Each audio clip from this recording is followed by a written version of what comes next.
Yo, my peoples, what's up? Welcome back to Shelf Stories, the channel that tells tales from games, books, and life. And also welcome to the One Stop Co-op Shop podcast. My name is Jason. Thank you so much for stopping by for this latest game chat catch up. This man posted, and I had to catch up. I can truly say one of the really, really great friendships that I've made in this industry. You've had a chance to hang out in person live, which is something that you can't always say in the pandemic and everything.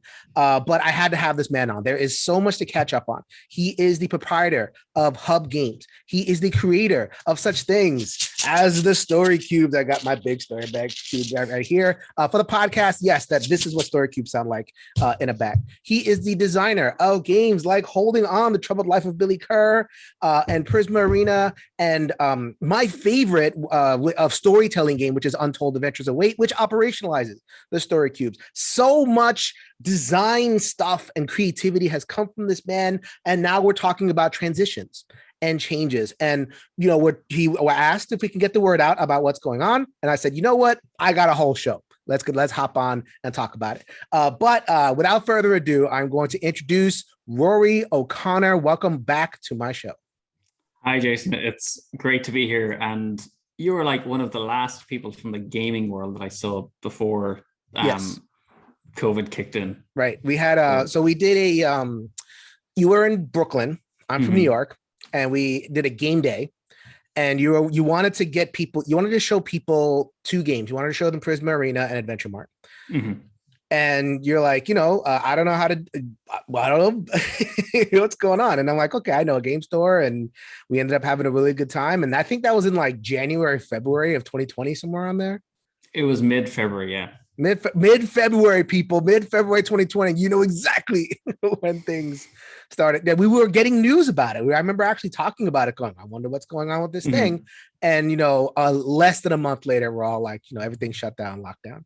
But it was a really great time. It was really great to hang out with you. So we're going to talk about Hub Games, right? And that's what that was what was the post about. That was what was on your mind. So let's just start there. I mean, let's not bury the lead. We're here to talk about Hub Games, which has given us a lot of cooperative games, and that's what we do on this channel, but just a lot of creativity in general.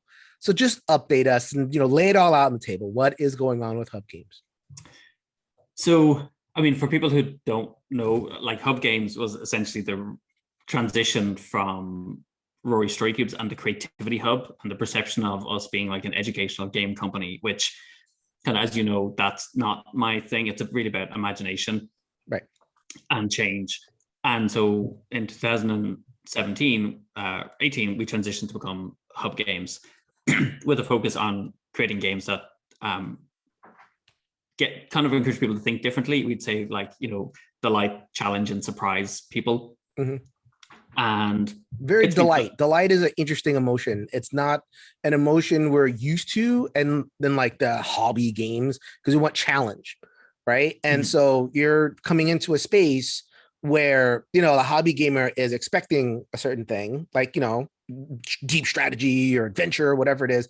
And your product and every single product has delighted, has inspired some kind of creativity, has come out of left field with stuff. And it was some interesting experiments, I'd say, in terms of gaming. Yeah. So essentially it's been a tough period. We were essentially a kind of a big company because of Rory Story Cubes, considering what you do for most indie companies. And so it had been a struggle kind of financially keeping that going whilst trying to publish challenging, games or games that tried to do something different, because one of our greatest gifts and curses is every game we'd make is different from the last one. Right. We don't have that kind of line of games. We're always trying to like reinvent something in a different way. You're not doing Tiny Epic. You're not doing, XC. I got Pandemic stacked up over here. You're not doing, you don't have your thing. You're not writing a thing like you could have. Like it could be 17 different varieties of Rory Story Cubes, because that's a true hit still. But that wouldn't be the Creativity Hub, or that wouldn't be what what you ended up doing with the company. No, and it doesn't kind of reflect, I think, who I am as a person, of trying to kind of push the limits a little bit. But it just meant it's been it was challenging trying to maintain a bigger team with doing quite adventurous games. And, heading into the pandemic, we had just released Flip Over Frog and Mega City Oceania, which were like, really exciting games. Completely lost out on the cons for that. And then we had Adventure Mart and Prison Arena, both visually stunning games. And we don't have a huge following because our games kind of go out to like a wider audience. So it's not like we don't have a huge subscriber base. And so going into the pandemic was really tough without conventions. We tried reaching out to retailers to organize events for them so they could learn. But again, everyone was just like, there's so much going on, and it was quite stressful. We tried a few different strategies, and nothing kind of got us out of the kind of nosedive that we were heading into. And it was always the case. Not by your doing it all. One of the things I wanted to have you on for is this is a pandemic story. Like this is a COVID story. There's nothing wrong with Hub Games. Hub Games, they have their hits and they have the misses like any other company, but, trying. And I always talk about that. I always talk about like, do something different, go out of the box. And, I talk about this in terms of culture. I talk in terms of, these different representational things, but like, creativity should be rewarded. And what the pandemic did was, kind of cut off certain avenues and encourage certain behavior. Like, if you were doing a very light social game that you could do on Zoom, more power to you. If you were doing something with heavy solo or, something that you could do in a bubble, like with two people, more power to you. Rory was doing stuff for like families. Rory was remixing like certain genres and everything, or trying to. And then the pandemic just, I don't know, it's almost like this thing was designed to cut off the kind of creativity we're looking for. Well, I mean, it's interesting because I think as a creative person, the kind of rule is I find like I should be fairly good at solving problems as they come up, and finding creative solutions. And we did try different things and they didn't work. But there is that bit of like, I should, I couldn't quite exert my creativity. The pandemic was a puzzle. Yes. And the different things were like the reaching out to the retailers and different things like that. Yes, and engaging in different kinds of marketing strategies, offering deals. And I think it kind of highlighted, in doing so, it kind of highlighted things about our audience, like who likes our games, discovered some interesting things, really about social media and particularly Instagram, where you get a lot of engagement for people saying, that looks neat. But there's no reference to the game or ever wanting to buy it. So people would say, oh yeah, I've got like, so many thousand people, liking something. And it's like, yeah, but did they actually do anything about that? Right. And I think like in media, it's like, okay, you can like a YouTube channel. It's like, oh, I like the YouTube channel. Do you subscribe? Do you contribute to the? Yeah, I'm sure you're kind of well versed in that. Very well. There's a reason I don't have a Patreon. I do not need to deal with like, okay, oh, I love your stuff. I'm going on, moving on to something else. Yeah, and I think I had spent, myself and Anita, my partner, we'd spent, over 10 years with Rory Story Cubes being the champions for that, and constantly putting on you're kind of putting on a performance. You're like, okay, I'm going to be demoing this game, I'm going to be meeting people. And I think when it got around to Hub Games, I was a bit burnt out at that point, and I just wasn't in that kind of champion marketing space. I was really like, I really want these games to speak for themselves, and for our distributors to kind of be able to, we'll put everything we can into our games, the quality, the gameplay, even the price of the game. And it's okay, working with our distributors to help push that.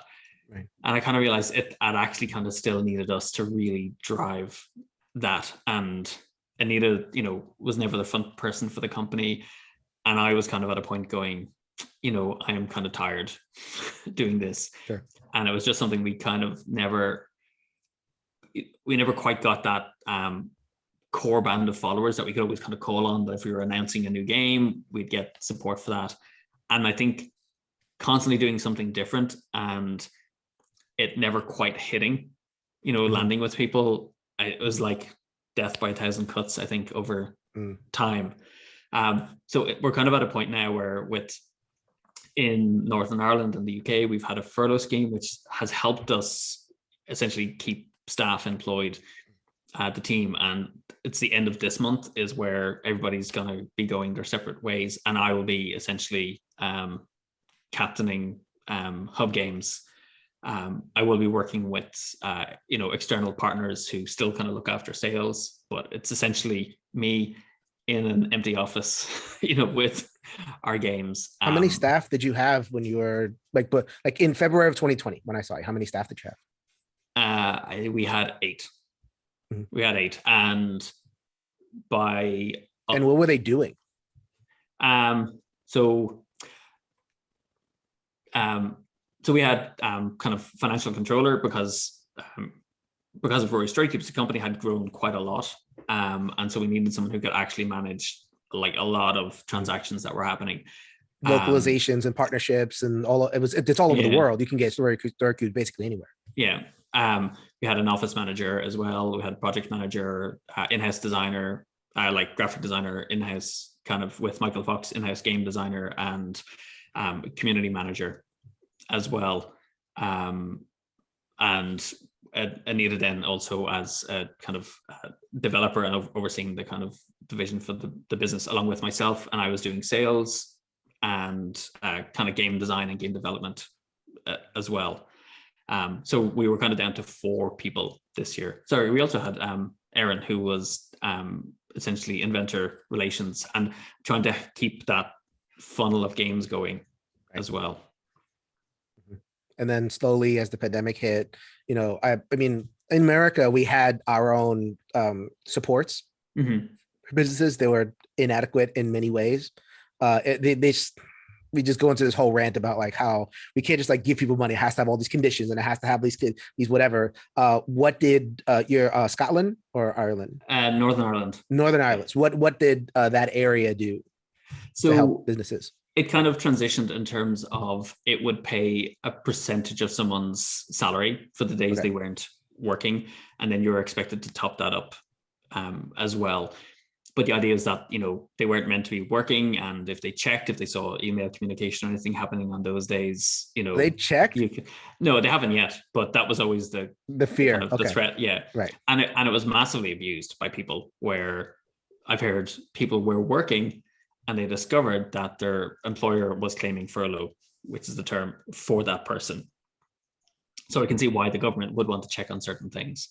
But it allowed us to, give everyone some stability over that period of time. Right. And it's basically kind of been like petering out, and September is essentially when it ends for people. Yeah.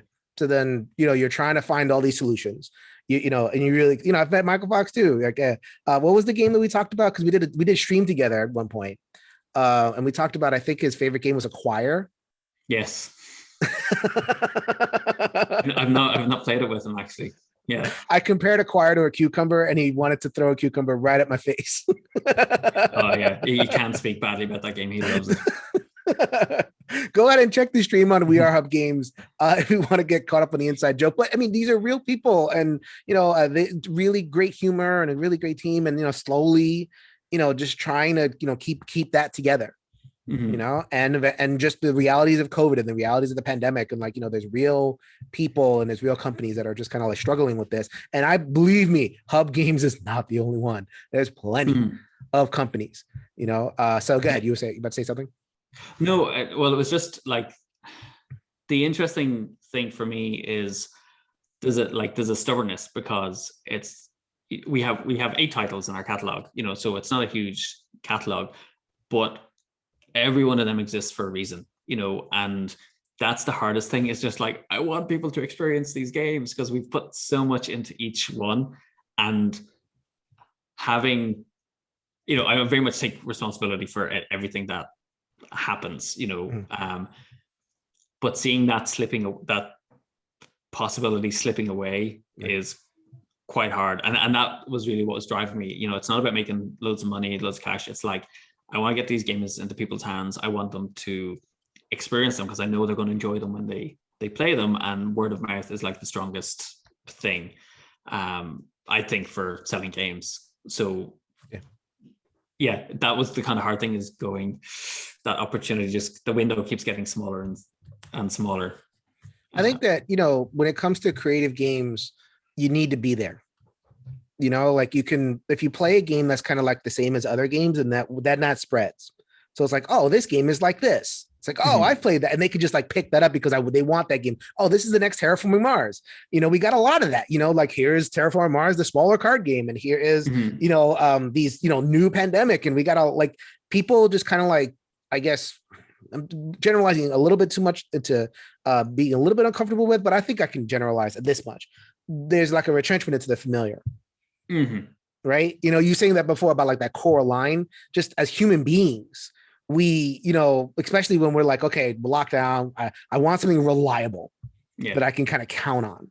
And, not the creativity thing, you need that, that interchange. You need the people there. Like I remember when we did the game demo and you had Prisma Arena laid out, Prisma Arena being a dueling game.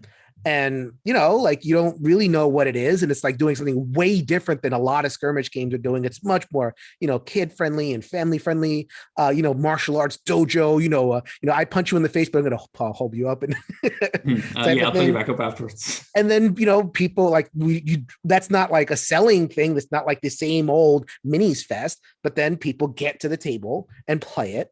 And it's like, oh, this is pretty cool. I see what's going on. And that needed to happen in order for Hub Games to survive. Yes, I think, it's interesting. You probably had this conversation a lot, but, in talking to distributors, they would talk about how busy they are and how well they were doing over COVID. This is before the supply issues kind of started to kick in for them. And a lot of it was, I think, that people kind of going back to the familiar games, because that's what was selling. Like Jigsaw's sold massively. A lot of classic board games sold. And that was the challenge for us, was like, it was just the worst time to have different games. The fact that cons are happening again, like our colleague, Rich Gain, is at Gen Con at the moment, managing our booth. And we've got loads of people playing Combo Clash, because it's just such a fun game, really easy to introduce to people. So I'm kind of really looking forward. It's like, I'm really glad cons are back. I don't know how late it is for us, as a company, right. But the games will be there. We'll be there, and again, the fun thing is going to be introducing the games to people. So then there's a stock issue, right? And you have a bunch of stuff. So I think that was another part of your post where it's like, okay, we have stuff, people, and so like to walk us through the logistics of what you're trying to accomplish with the stuff that you have. Well, so. We're well stocked, particularly in North America, for English language editions of the games. We do have localization partners as well. So the idea is, like, we know a lot of retailers are heading into Christmas, and a lot of the games that they would have been their normal bestsellers aren't going to be on the shelf. And that's kind of what we're hearing. So they're kind of going, oh my God, what am I going to fill it with? And again, that's kind of part of the conversation we're trying to have, is say, well, look, we do have stock in North America of our games, enough to get people through Christmas. And like you said, they all work really well as family games. They have hidden depth to them as well, so they become keepers for people. So we're trying to really encourage people to, either make sure they've stock or take a look at the games again if they haven't done that, and we're always happy to demo on Tabletopia if people want to kind of learn about the games, because that's one of the things we found during lockdown. And one of the successful things we ran was a kind of like a roadshow where we virtually visited game stores and demoed games to their staff.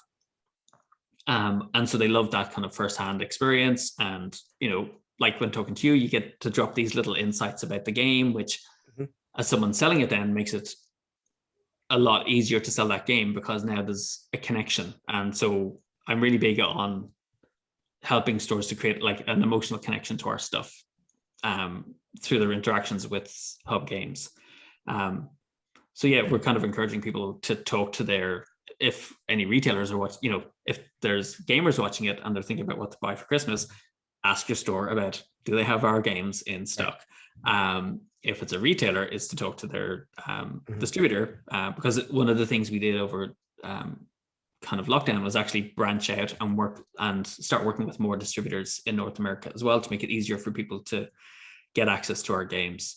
So we're encouraging retailers to also reach out, and so for something like Untold, it's like a no-brainer. If you carry story cubes, you should absolutely have Untold sitting on the shelf beside them, because story cubes just become expansions for Untold as a storytelling game. And when you said that, I'm like, because you were asking, it's like, okay, can you spread the word a little bit? Okay, let me spread the word here. Untold Adventures to Wait is the best story game, and I've played basically every story game. I love them. Every time I see a new one, I always come back to Untold Adventures Await. I use it in therapy. That's why I don't have it with me. It's in my therapy office. I forgot to bring it, but it was absolutely there. It will be my collection forever. It has my story cubes that I got operationalized in it. Please consider, if you want a story adventure. I'm just getting my daughter into it. She's 6 years old, so like she can't quite like to do the writing, because there's a lot of writing in it, but like, we could do it together. Absolutely 100% recommend it. You reminded me about Mega City. I don't own it, but it's a very, very good game. That dexterity style, shooting, what is it, the ship or something like that? No, so it's you're basically building a futuristic floating mega city, and the dexterity comes in actually constructing the building and then having to float it across the table. So sliding your construction across the table and kind of anchoring it with the rest of the growing city. So the kind of cool thing about that is just the table. I don't think any other game has the same table presence as that. And there's no other game I know where people watching it at conventions clap. It catches the eyes. It catches the eyes. No, yeah, but they actually clap. So there's this moment where a breath is held as they try to deliver the building across the water. And then there's just this gentle, well played. There's a few of those. That. I mean, I find that dexterity in general, like flicking, like the Renegade game flip ships was like that, because I demoed that. So it's like, okay, people are like, and once people get, it's like a Space Invaders type thing. So like once you defeat the final alien, it's like, it's a tough game. Yeah, it's a really no. I demoed that thing all weekend. I still stink at it. But Mega City is absolutely one of those games that just draws the eyes, and I love dexterity for children. I really do. And I've talked a lot about this. I've talked about it in terms of treatment. Like I use dexterity in ADHD treatment. If you want to get your kid to like kind of calm down and focus, it's not a bad way to teach them to calm down and focus.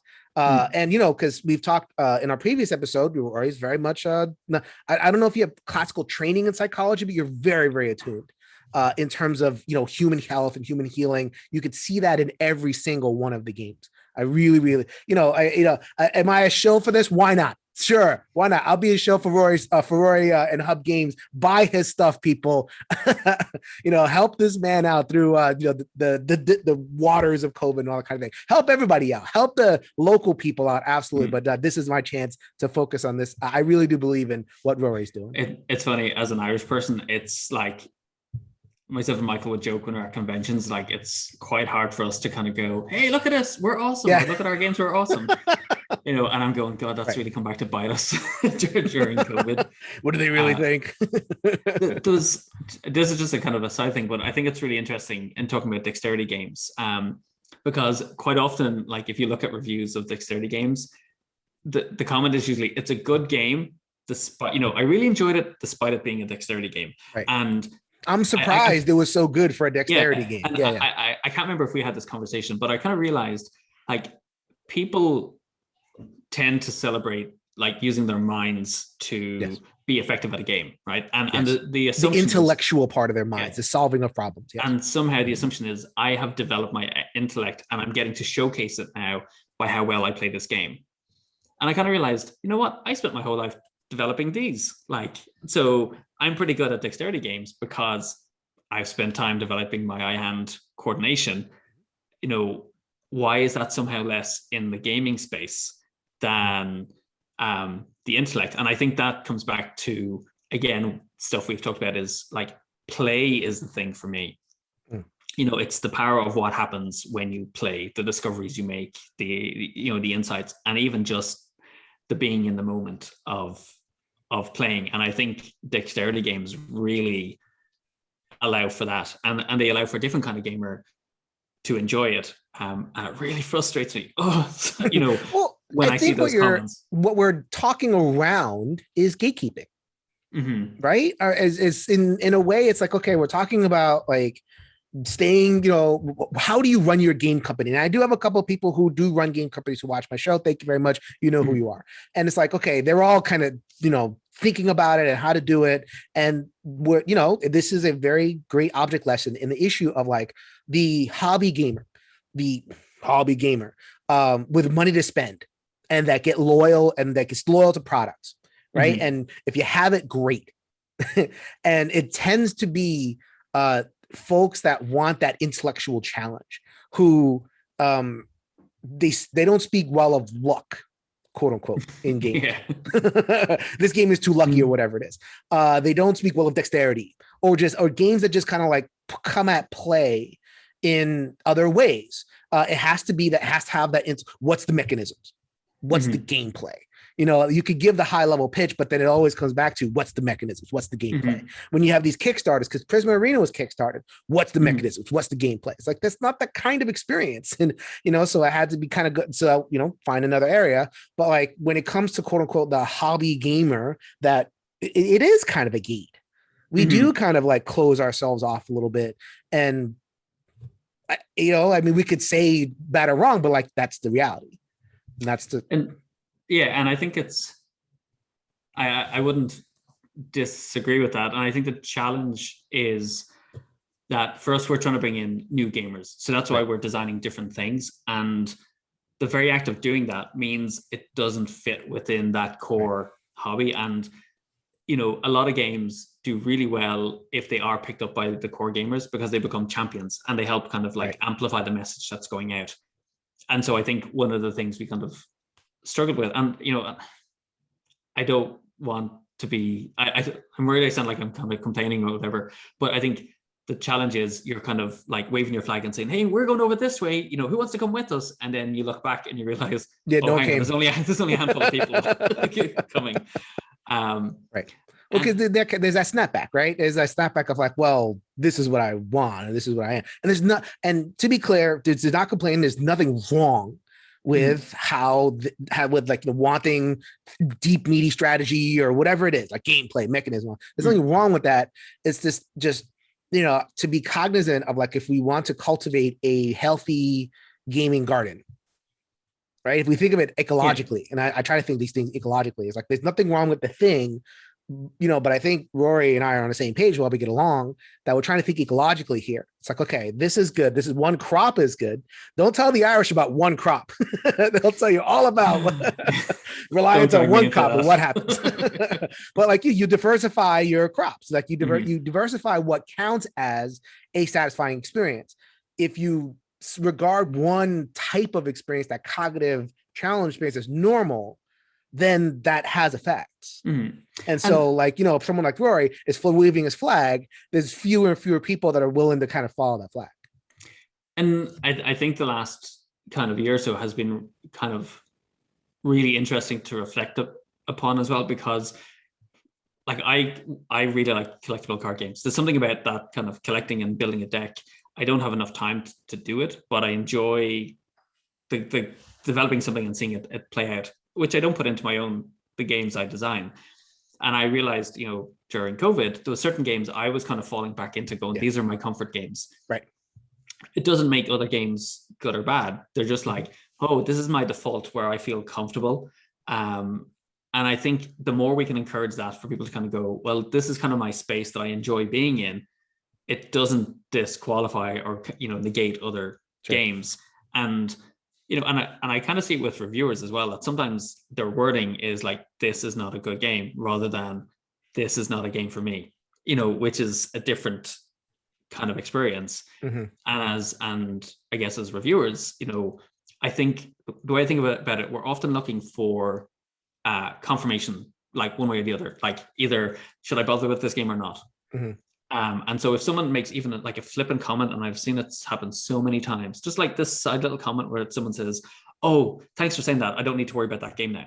And you're like, "Whoa, wait, you got it wrong, first of all," in terms of the interpretation. But because it's stated like fact, it gives people that permission to go, "Oh, I don't need to worry about that game anymore because there's all this other stuff on my radar." And I think the more we can kind of encourage people to say, maybe this is not for me, but this is who I would think it's for, or to be mindful that there's other people playing games who enjoy things like different experiences, and sometimes, because just coming back to an earlier point about kind of randomness in games, sure, this is what I'm kind of really interested in, because we incorporated it into Holding On, because the nature of the subject matter of someone dying, it's like you can't like plan for how and when the person's going to die. Like there has to be an element of uncertainty in that. And I've been reading a book called The Arrival, which is a graphic novel about basically being an immigrant. And I thought, if I was to make a game around that has to be completely random, or full of uncertainty, because that's what the immigrant's experience is like the ground is constantly shifting underneath. The rules are constantly changing as you do that. So if you want to capture that experience, you have to bake randomness into that. And I think if you don't, you're doing a disservice to that experience of what you're trying to create. So I think it's really important to know, when different mechanics are actually really vital to capturing a gameplay experience. And then speaking of Holding On, I got it right here. That was the thing that held, and I am, totally transparent, held me back to that, because we don't have to go into the whole thing. Word replacement game, you're trying to keep a person alive by doing actions. And then you're kind of, you can probably explain it better than I can. Let's talk about that. Sure. Because we're talking about the randomness and the expectations of gamers and all that kind of thing. So let's talk about that. Yeah. And I think it'd be interesting because it will hopefully also convey some of our thinking, like what we're trying to achieve as well. So in Holding On, it's a cooperative game. Your nurse is caring for a patient who's been rushed in to the hospital, and you've been told he's had a heart attack on a flight from Australia to London. He's given days to live. Just look after him, please. So it's kind of like a worker allocation game. It's cooperative. You're assigning people to cover shifts, and you're deciding whether to provide what we call medical care, which will keep Billy alive longer, so slow his decline, versus palliative care, which may cause him to deteriorate, but also it's like caring for his emotional and mental state whilst he's dying. And in doing so, he begins to share kind of memories and experiences with you of his life. And the point of the game is you get drawn into his story of essentially his past and 3 regrets that are keeping him holding on. And we designed the game because we wanted to show a game can pack an emotional punch.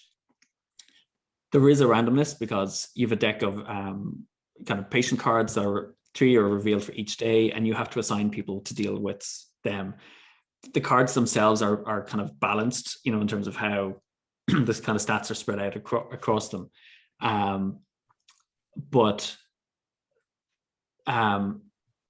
it's challenging because you can kind of be blindsided by an event that comes up, and you can kind of get an unlucky streak with it. If you get hit early with maybe negative cards, he drops quite quickly, or more likely you don't get to talk to Billy, which is a crucial part of the game. Talk to Billy, quote unquote, being memory cards, I think. Yeah, so gaining so when you provide palliative care, you gain partial memories, which are kind of blurred pictures of Billy's life. You'll see him at different ages, and they all, excuse me, they all form a 30-card tableau to kind of tell the story of his life. But the first ones you get are blurred. And quite often the kind of the scenarios in the game require you to get clear memories to see exactly what was going on in his life and learn that story from him. And so you have to get days where Billy is stable in order to inquire about those kind of memories on the timeline. And so they're the crucial bit where sometimes they don't always come out the way you want, or you kind of realize, you know what, towards the end, you hit a point where it's like, we just can't win this. And at the time, we really tried to figure out, you know, I'm very much about not having players get frustrated in a game. That is always something they could do. And I think just with that at the time, it was quite challenging to go, how do we stay true to the fact that like you can't game life and death, right? And if people are coming to it with that notion, that's exactly what we can't bend to that. Now, right. You know, well, I mean, the other thing is it's campaign game. So, you know, you don't succeed at a scenario, then you got to play the scenario. So then, you know, and one of the worst, most frustrating things for a player is I could not help that win because the cards were against me. And it is like, you know, the blurred memories were cards and the clear memories were cards. You have to dig out those clear memories with your actions, and you might not get the clear memories that you need. You just might not, no matter what you did, because it just, you know, just depends on the shuffle of the deck. And that became very tough. And so now that you were talking, it was intentional in the sense that, like, you know, you want to share the message that we can't game life and death. Yes, but I also get it's a play experience. So like, and I do very much listen to feedback. Like, I don't go, oh, they don't know what they're talking about. I'm like, this is kind of really interesting because, and this is the core thing I think about, particularly for me when I'm designing something, I design it to be played, right? And I want as many people as possible to play that game. So if there's something stopping people from having this experience, I'm like, I need to do something about this, you know, because I want to reach that wider audience. Because again, it's very easy to kind of sell something to what I would consider like the low-hanging fruit. So they're already invested in an idea or a way of thinking. It's easy to sell something to that audience. It's like, how do we get people who wouldn't necessarily think about this, have that experience and have that kind of like moment of discovery? So, you know, since the game came out, we changed one thing in the rulebook, which you can get on BGG. We revised it where you can carry clear memories through from day to day. Previously you couldn't. If you couldn't play it, it got discarded and went back in. And then over kind of the winter, we were actually, we really want to make holding on to. Like, I have the story kind of mapped out, but it's like, I'm concerned because, you know, holding on didn't go down quite as well as I had hoped because of those reviews criticizing that. So I'm like, do I want to invest this time in doing, you know, a 2? But one of the things we learned, and we were experimenting with holding on the life of Billy Kerr, was between games to be able to hold on to a clear memory. So each time if you lose, you get to hold a clear memory going into the next one. So you kind of know what it is you need to hold on to. And it basically speeds up the next game. You know, so for each successive loss in that scenario, you get to keep an extra clear memory going into the next one. So you're kind of still expected to repeat it. But even that one card can make a huge difference in terms of, because you get that down straight away and you're like, okay, that one's done. There's less we have to work towards for that game. And like looking at the future versions of it, I think we would do it where you actually just play through, I think the goal would be 7 scenarios. So we'd make the game a little bit shorter. And no matter what happens, you would carry through to the next scenario. And I think we had worked out there would be like 7 possible endings based on it. Because again, the really interesting thing was like some players, for them, victory is saving the character. Right. So the question is, well, what does saving mean? Right. You know, so the spectrum is, well, we kept them alive. And it's like, yeah, but did they come to terms with their regrets? So did you really help them? You know, versus then if they die and come to terms with but they had the chance to come to terms with their regrets before they pass away. Is that winning as well? You know, and I think that's something we would try and incorporate into a future one. But yeah, it's almost like I kind of want to go back, and I'm always kind of going, how can we kind of like improve on what was there, because we have learned things from it.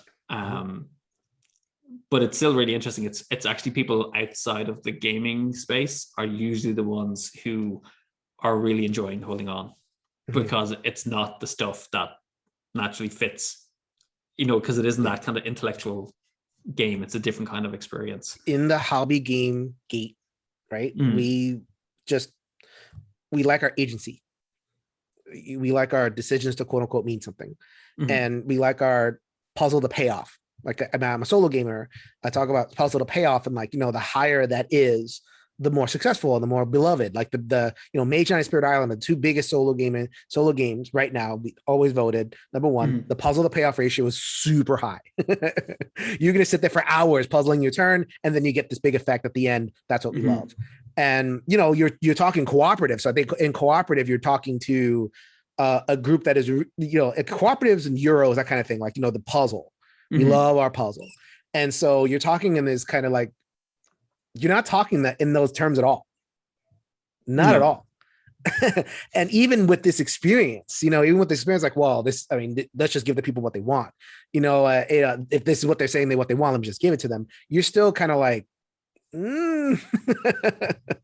holding on to that creative piece where it's like, I'm trying to evoke experiences. I'm trying to like kind of reach different things. Yeah.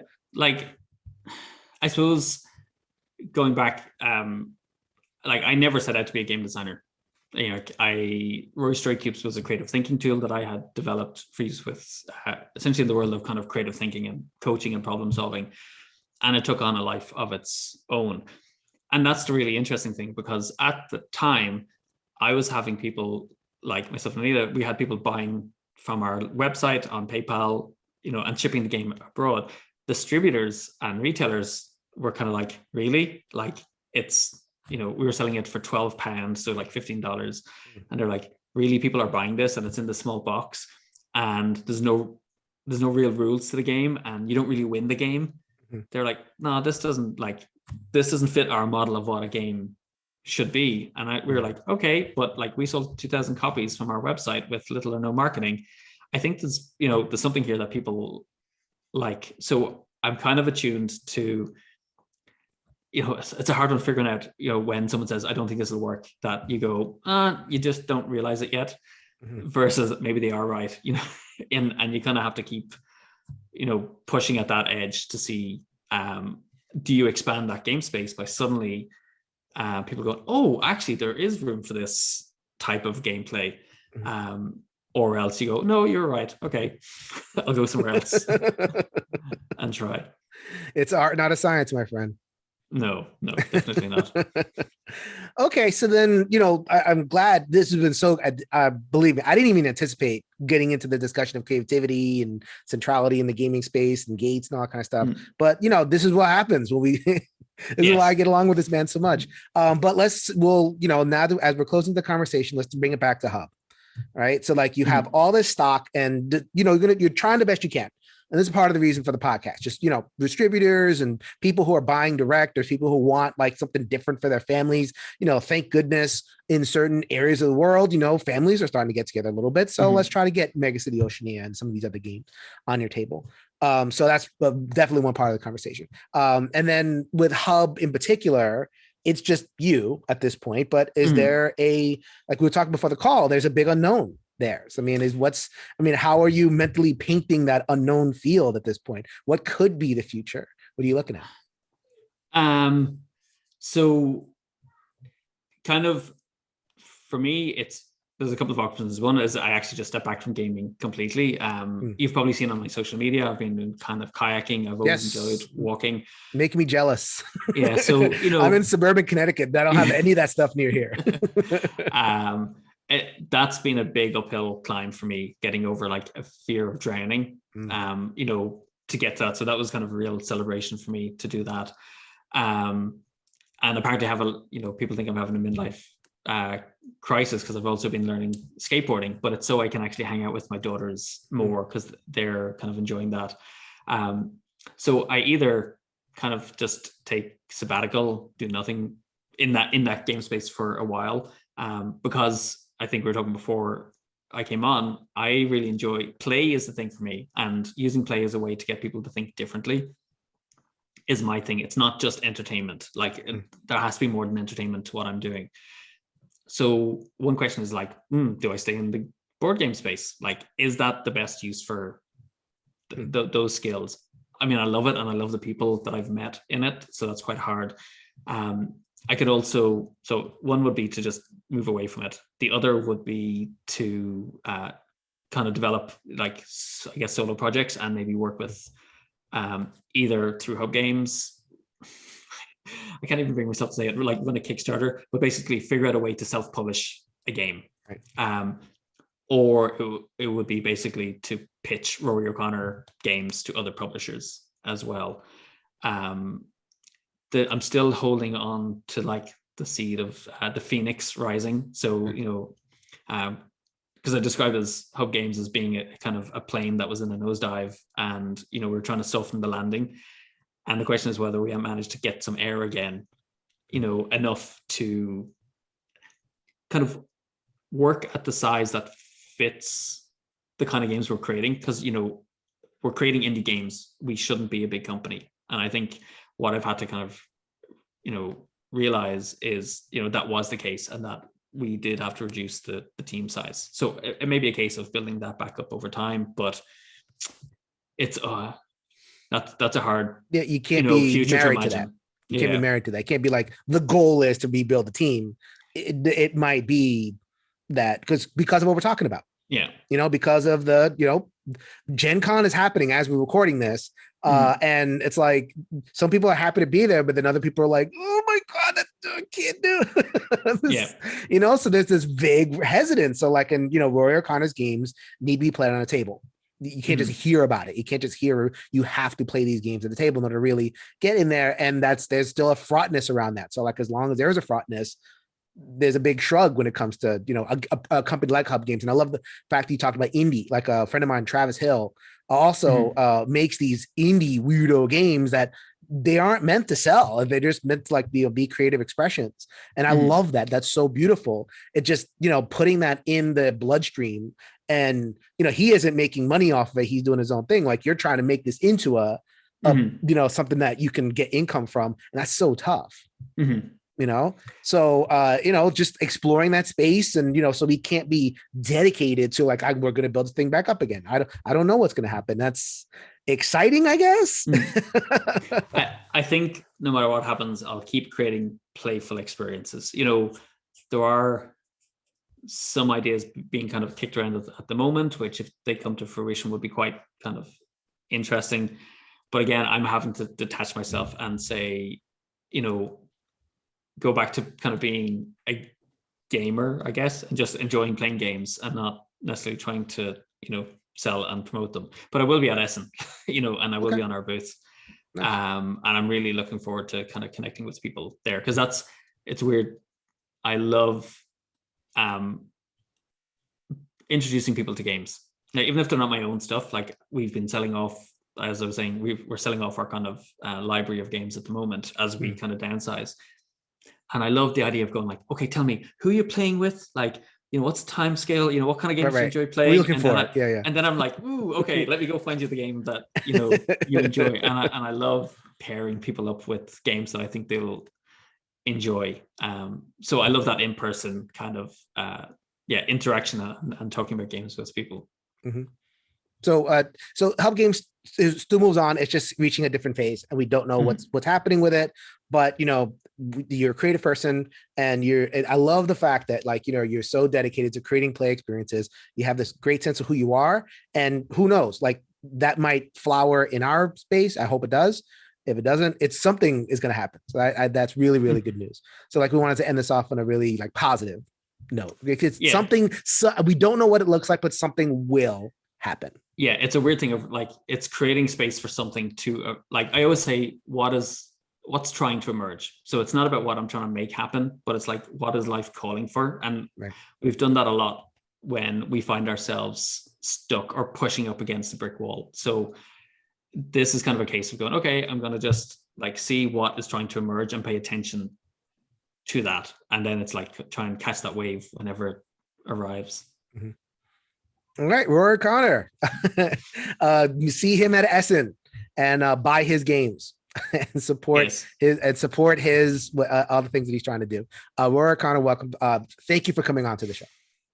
It's been a pleasure, and yeah, I love whenever we get to hang out and talk. It's always recharging. Always interesting. We keep it interesting here on Shelf Stories. We don't just do the same old thing on Shelf Stories either. Oh no, I know. I've been following. Oh, thank you so much.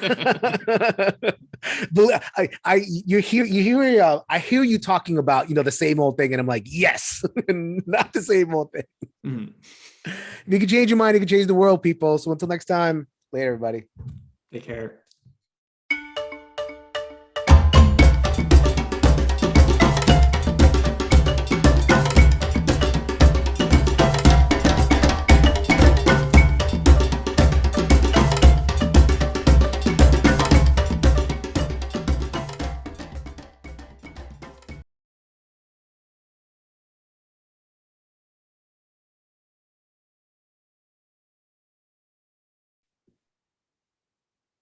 There you go.